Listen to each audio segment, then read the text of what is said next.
그 창세기 34장에 보면 야곱의 아들들이 그 할례를 받은 세겜과 하모를 죽이면서 죽이기 전에 그 결혼하자 했을 때 그때 이야기했던 게 뭐죠? 우리는 할례 받은 민족인데 할례를 받지 않으면 우리 여기서 떠날 것이다. 안 된다는 거죠. 할례를 받지 않은 사람과 결혼을 하는 것은 누구의 수치다? 우리의 수치다는 거예요. 할례 받은 자의 수치인 거예요.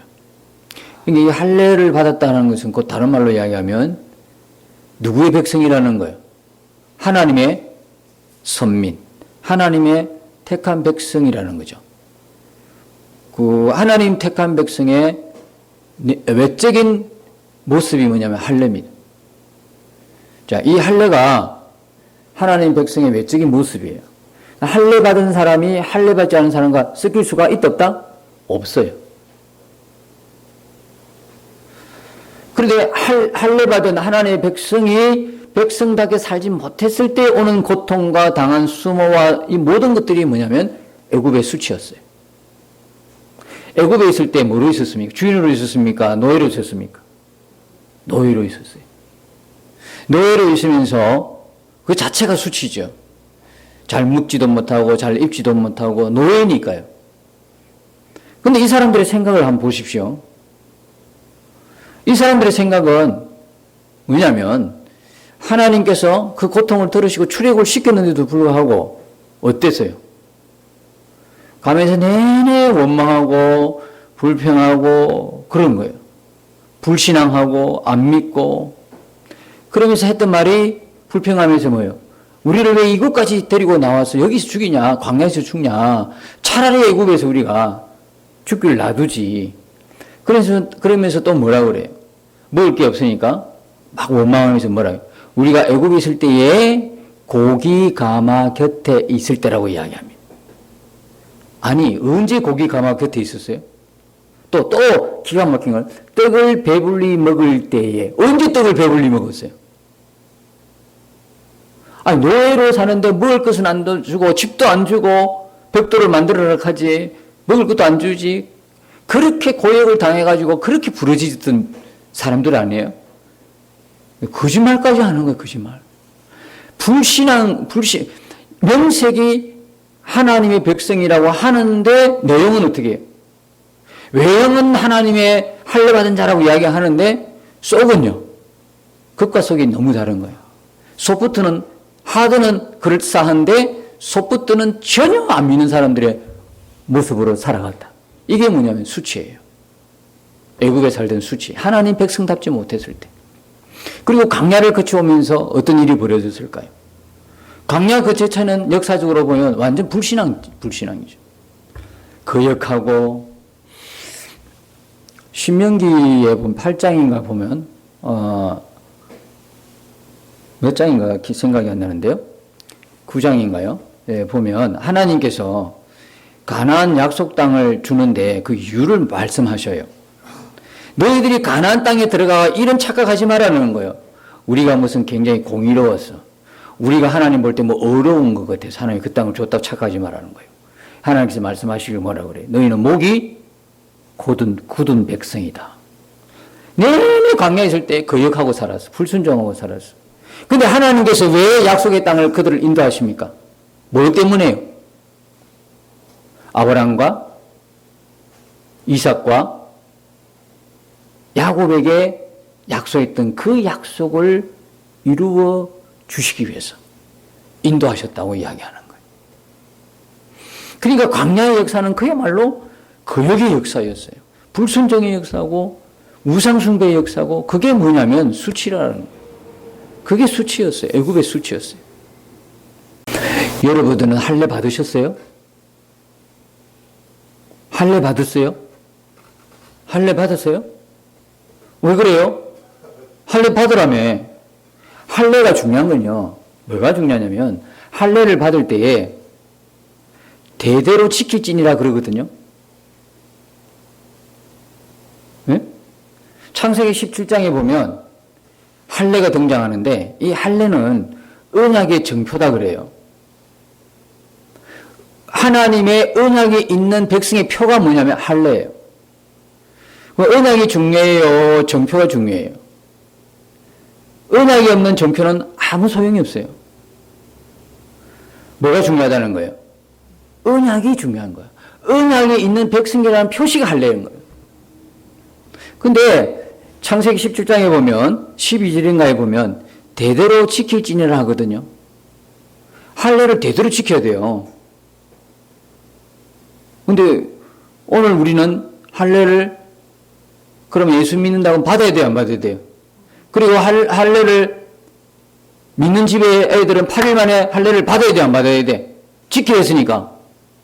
지사님 손자들이 딸이죠. 뭐 받을 것도 없네요. 그 어쨌든 아들이 만약에 손자가 태어났다, 믿는 집에 이현주 지사님이 애들이 결혼을 시켰는데 손주야, 손녀가 아니고. 그러면 지키라 그랬으면 8일 만에 할례를 줘야 돼, 안 줘야 돼? 줘야 되잖아요. 지키라 했으니까. 왜 안 지키고 있어요? 우리도 은혜가 태어나가 8일 만에 할례를 했나 안 했나 안 했을 거야, 아마. 지키라 그랬는데 안 지키잖아요. 큰일 났잖아요, 이게.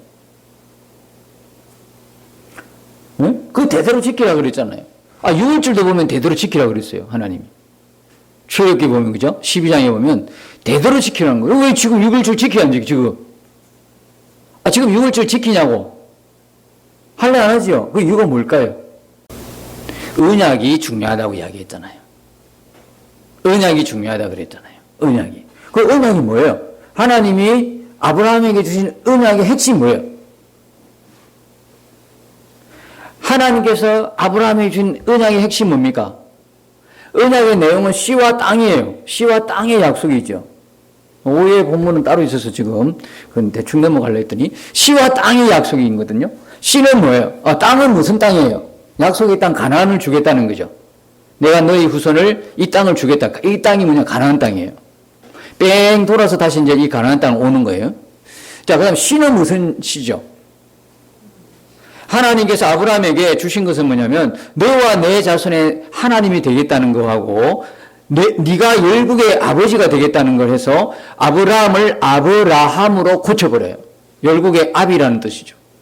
모든 민족의 세상 모든 민족의 아버지가 되게 하는 거예요. 너로부터 뭐가 나오냐면 민족이 나오고 왕이 나오겠다는 거예요. 그럼 뭐냐면 씨의 약속이거든요. 그래서 이 하나님께서 아브라함에게 했던 언약의 핵심이 뭐냐면 아브라함을 통해서 누가 오신다는 거예요?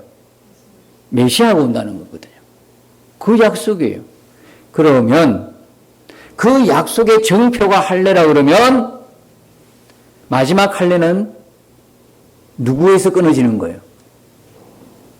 자, 예수님은 할례를 받으셨을까요? 안 받으셨을까요?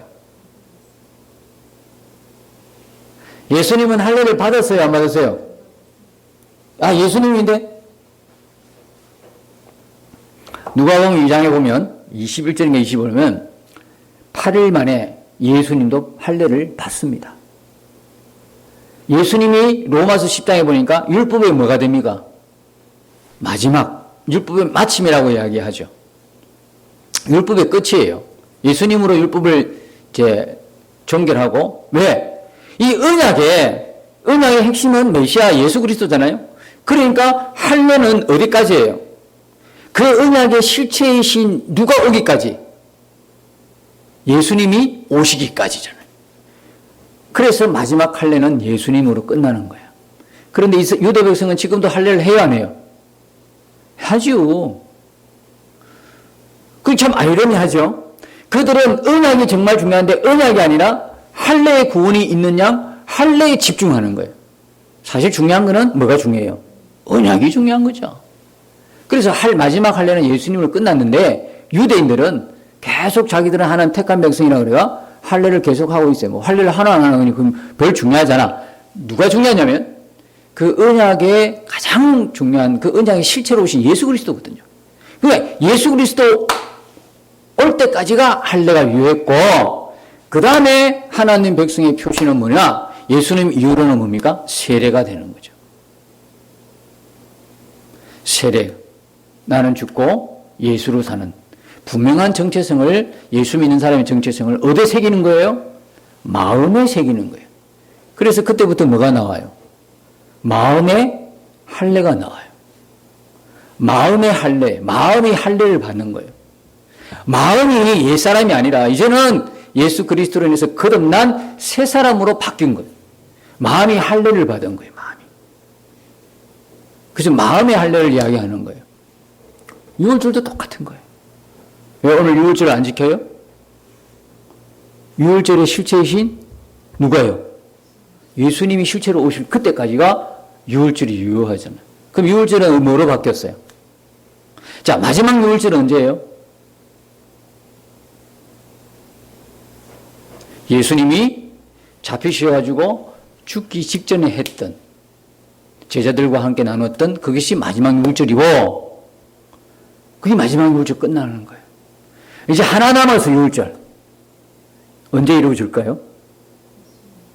예수님이 다시 재림하실 때, 그때 마지막 이제 하나 남은 유월절이 이루어지는. 그 유월절은 오늘 어떻게 이루어진 거예요? 뭐로 바뀌었어요? 유월절이. 유월절이 뭐로 바뀌었죠? 성찬으로 바뀌었어요. 그래서 고린도전서 보니까 그분의 예수님의 죽으심을 다시 오실 그날까지 전하노라. 그분의 살을 먹고 피를 마시면서 성찬으로 바뀐 거예요. 그 이건 다 뭐냐? 결과적으로 할례나 유월절이나 이거는 누구만 할 수 있는 거예요? 하나님의 택한 백성만. 이게 분명해야 돼요. 이게 분명해야 뭘 저걸 치든지 말든지 하죠. 이게 흐리멍덩해지면 가나안에 들어가 버리면 어떻게 되는 거예요? 어차피 그거는 승리하게 돼 있거든요. 하나님 약속이기 때문에. 그러면 그 가나안 땅을 점령해요. 다 점령을 해요. 점령하고 난 이후에 문제가 생기는 거예요. 왜? 그들 문화에 뭐하기 쉬워요? 이스라엘 백성들이. 그렇지 않아도 광야 돌면서 어떤 일이 벌어졌어요? 이방민족하고 섞여버린 거예요. 통혼을 하고 그들의 문화에, 그들의 습관에 다 섞여버리는 거예요. 하나님의 백성은, 하나님께서는 하나님의 백성들이 이방인과 섞이는 걸 원하시는가요? 원치 않으신 거죠. 그래서 그 헐이라고 하는, 거룩이라고 하는, 성결이라고 하는 뜻은 뭐냐면 딱 둘로 나누는 거예요. 그 뜻은 뭐냐면 구별하다.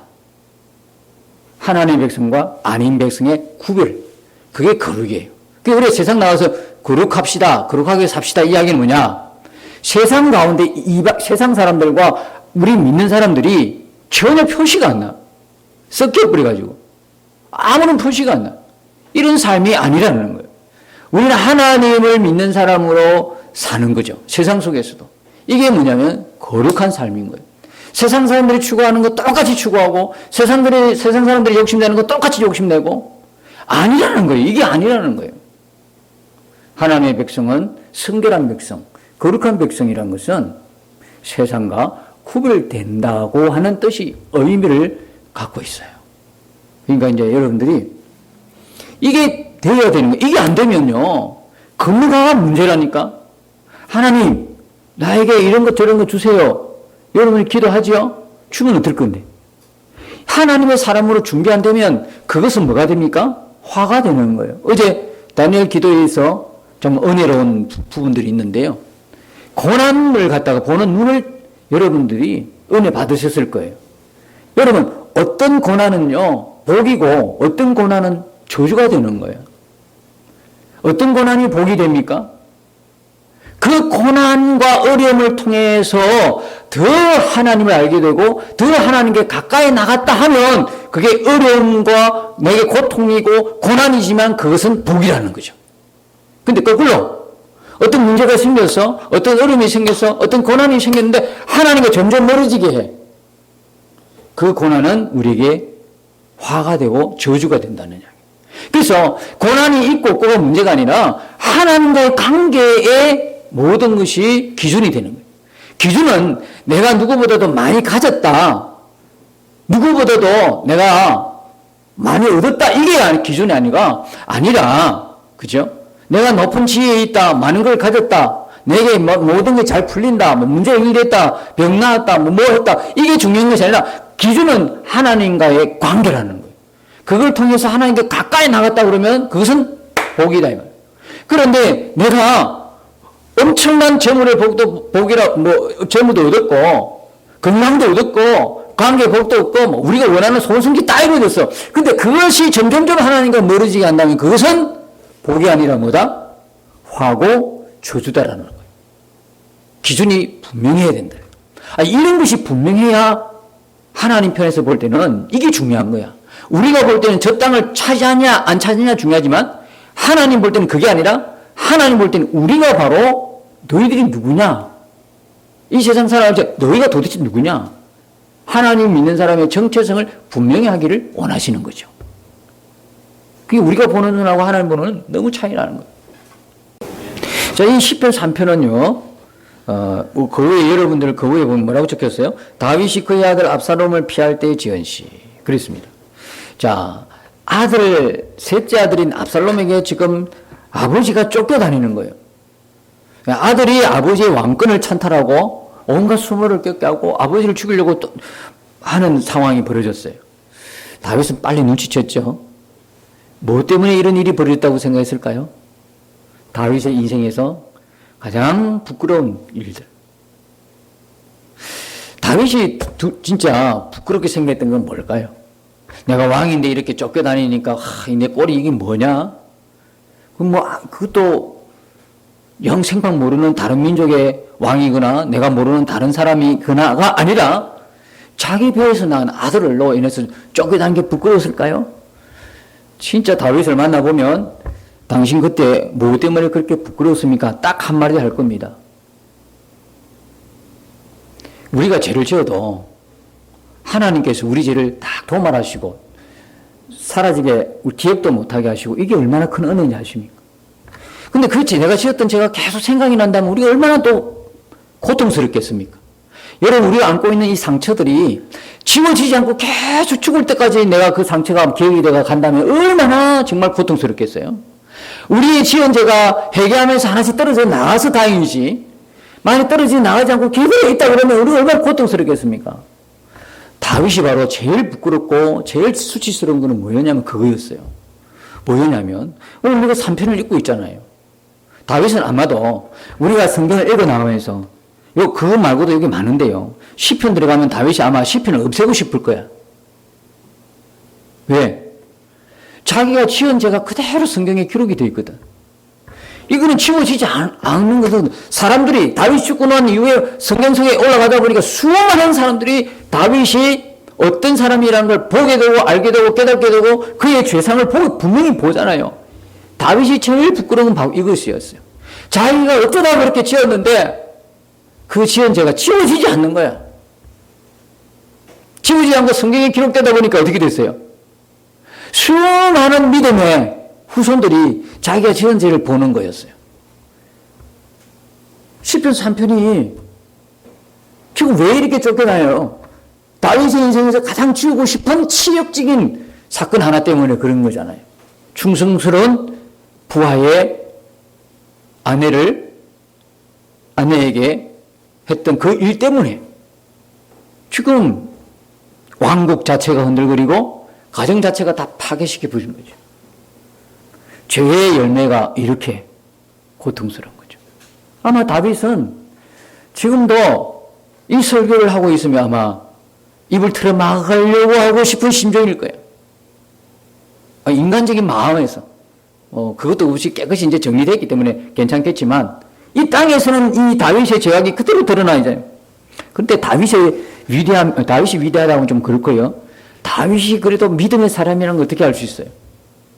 이 수치스러운 이걸 기록하면서 자기가 그 어떤 상처에 치유가 되지 않으면 자기 죄를 이야기할 수 있을까요?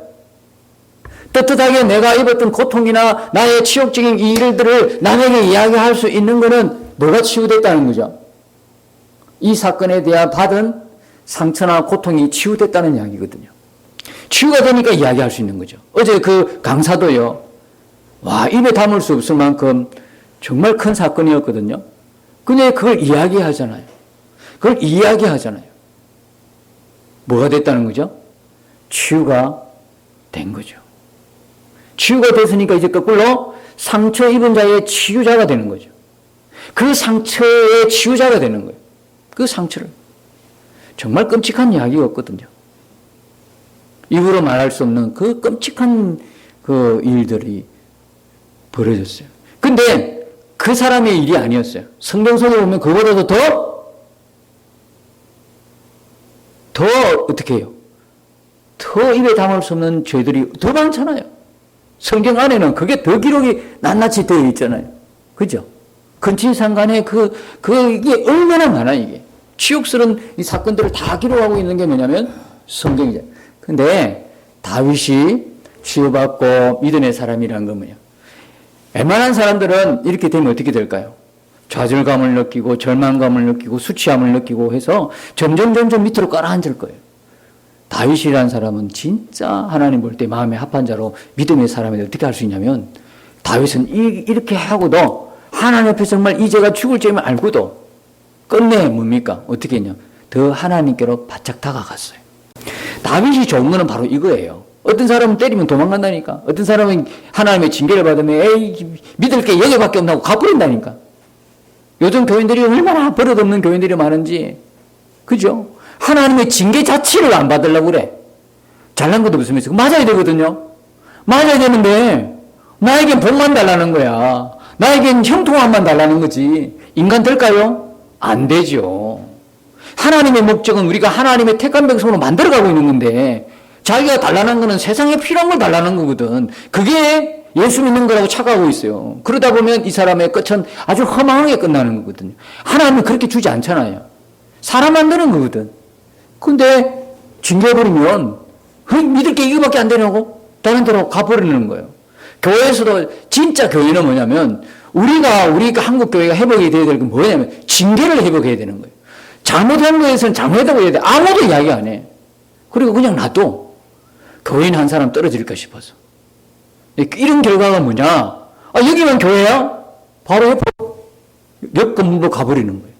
그러니까 버릇없는 교인들, 버릇없는 하나님의 사람들이 막 양산이 되는 거예요. 이런 사람들이 밖에 나와서 뭐 하겠어요? 전혀 구분이 안 가는 거예요. 그런데 하나님 나를 징계해 주세요. 나의 죄에 대한 징계가 있으면 성경에 그 사람이 어떤 사람이라고 그랬어요? 하나님의 사랑하는 자라고 그랬잖아요. 사랑하는 자를 때리지 남의 집 아 때려가 어떻게 하려고. 아무 관계없는 남의 옆집 애 때립니까? 고발당하지요. 하나님도 누굴 때리세요? 하나님을 거역하는 사람? 그건 심판이지. 모아두었다가 심판하는 거지. 하나님의 믿는 백성들은 뭐 하는 거예요? 심판이 아니라 징계다 이 말이에요.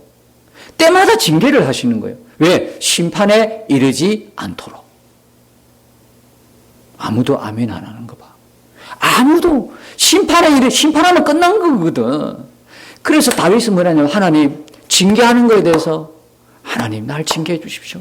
그러면서 다윗이 뭘 했냐면 하나님께로 더 가까이 붙었단 말이에요. 매를 내는데 아버지 품으로 쑥 하고 들어왔단 말이에요. 매를 맞고 행하고 도망간 게 아니고 매를 맞고 달아난 게 아니고 나를 긍휼히 여겨달라고. 여러분 여기 보면 어떻게 이런 고백할 수 있죠? 3절에 보십시오. 여호와여 주는 나의 방패시요 나의 영광이시요 나의 머리를 드시는 자신이다. 이 고백을 듣는 하나님 마음은 어땠을까요?